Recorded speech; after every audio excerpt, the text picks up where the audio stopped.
செய்தி, YouTube channel எல்லாம் பார்த்தா இத பத்தியே தான் போட்டுக்கிட்டே இருக்காங்க. எனக்கு ரொம்ப மனசு வந்து சங்கட்டமா இருக்கு. இதுக்காக நான் எவ்வளவு கஷ்டப்பட்டேன் அப்படின்ட்டு.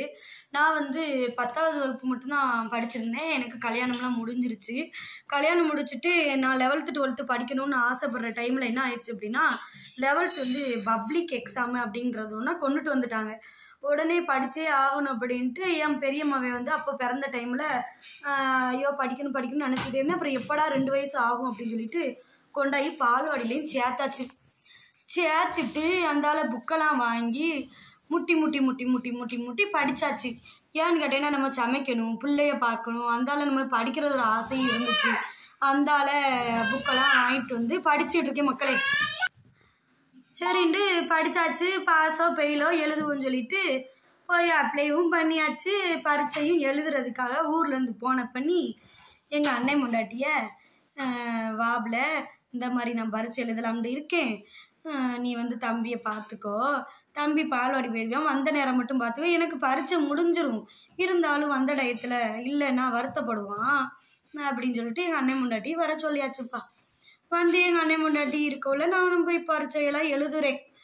எழுதி அப்புறம் போயிட்டு வர முன்னே எங்கள் அண்ணன் முன்னாடி பக்கத்தில் எங்கள் சொந்த பந்தம்லாம் அங்கே கிடக்க, நான் ஒத்தையில் வந்து இங்கே கிடக்குறேனே அப்படின்னு சொல்லி பக்கத்து வீட்டில் முன்னாடி இருந்தவங்க தருமபுரிக்காரங்க கிட்ட சொல்ல, நான் என்ன பண்ணிட்டேன், ஐயோ நம்ம தேவைக்காக அந்த பிள்ளைய கூட்டு வந்து நம்ம வைக்க அந்த பிள்ளைக்கு இஷ்டமே இல்லாமல் இருக்குது அப்படின்னு சொல்லிட்டு, இருந்தாலுமே நம்ம பரீட்சை எழுதணுமே அப்படின்ட்டு அந்த இடத்துல நம்மளுக்கு ஒரு சுயநலம் அப்படிங்கிறது ஒன்று இருக்கும்ல, சரின்னு சொல்லிட்டு கூட்டு வந்து வச்சுட்டு போய் எழுதன்னு 3rd குரூப் தான் எடுக்கிறேன் 11th.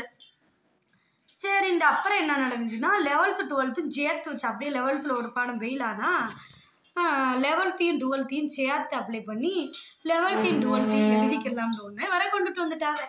நான் வேற 11th ஏதோ ஒரு பாடம் எழுதுனேன். கல்யாணம் முடிச்சுட்டு சமைக்க பிள்ளை ஊட்டி பார்க்கும்போது எப்படிங்க பள்ளிக்கூடத்துக்கு மட்டுமே போகிற பிள்ளைய ஃபெயிலாக போகுது, அப்போ நான் இப்படி பாஸ் ஆகவே ஏதோ ஒரு பாடத்தில் போயிடுச்சு. போனால் 11th மட்டும் அப்ளை பண்ணலான்னு போனால் அங்கே போனால் 12th அப்ளை பண்ணிக்கிறலாம்னு சொல்ல, சரின்னு சொல்லிட்டு திருப்பி எங்கள் அண்ணன் முண்டாட்டிகிட்ட கூப்பிடுவோமா வேணாமட்டு யோசனை பண்ணி சரி கூப்பிடுவோம் அப்படின்னு சொல்லி கூப்பிட்டுட்டு தமிழ் பரீட்சைக்கும் இன்னொரு பரீட்சைக்கும் போய் எழுதுனா எங்கள் அண்ணன் முன்னாடி இருக்க மாட்டேன்னு சொல்லிட்டவள இங்கே. சரின்ட்டு அதோடு பரீட்சைக்கும் போகல ஒன்றுக்கும் போல் விட்டாச்சு பார்த்துக்குங்க. இப்போ 11th கடைசியில் பார்த்தா பாஸ் ஆகி போயிட்டேன்.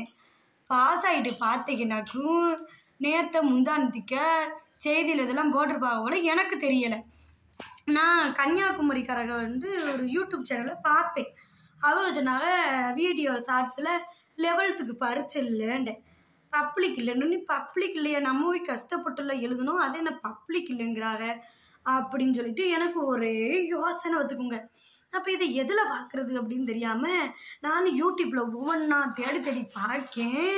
கடைசியில் வந்து 11th பரீட்சை இல்லைன்ட்டாங்க. ஐயா கடவுளை, 11th பப்ளிக்கை வச்சுட்டு 12th பப்ளிக் இல்லைன்னு சொல்லியிருந்தாலும் எனக்கு சந்தோஷமாக ஆயிருக்குமே.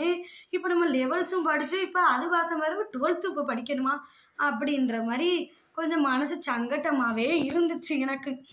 என்ன செய்ய, ஏன் நேரமோ காலமோ அப்படி இருந்திருக்கு அப்படின்ட்டு இப்போ ஒரு 3 பாடமோ 4 பாடமோ 3 பாடம் நினைக்கிறேன். ஆமாம் மக்களே, 3 பாடம் இருக்குது. கடைசியில் பார்த்தா பரீட்சை எழுதுனதுக்குள்ளது எல்லாத்தையும் தொலைச்சிவிட்டேன். இப்போ கொண்டாய் எங்கேயும் ஸ்கூலில் போய் கேட்டால் அது என்னமோ கிடைக்கும்னு சொல்லுதாத. அதை போயிட்டு திருப்பியும் புக்கை வாங்கி நம்ம எழுதுகிற நேரம் நம்ம எழுதப்பெல்லாம் அது படித்து எழுதுகிற மாதிரி இருக்கும். அடுத்த தடவை பாருங்க என்ன சொல்ல போகிறாவில், 10th மட்டும்தான் பப்ளிக்குன்னு சொல்ல போகிறாவில், என்னமோ தெரியலையே அப்படின்னு சொல்லிட்டு ஒரே வருத்தமாக இருந்துச்சு. நம்ம ஒவ்வொரு ஆளாக கெஞ்சினுமே அத்தேன்னு சொல்லி இப்போ புலம்பிக்கிட்டே இருக்கீங்க நேரத்தில் இருந்து. ஓகேங்க, இதோட சொந்த கதையை முடிச்சிடுவோம். ஓகே, பாய்ங்க.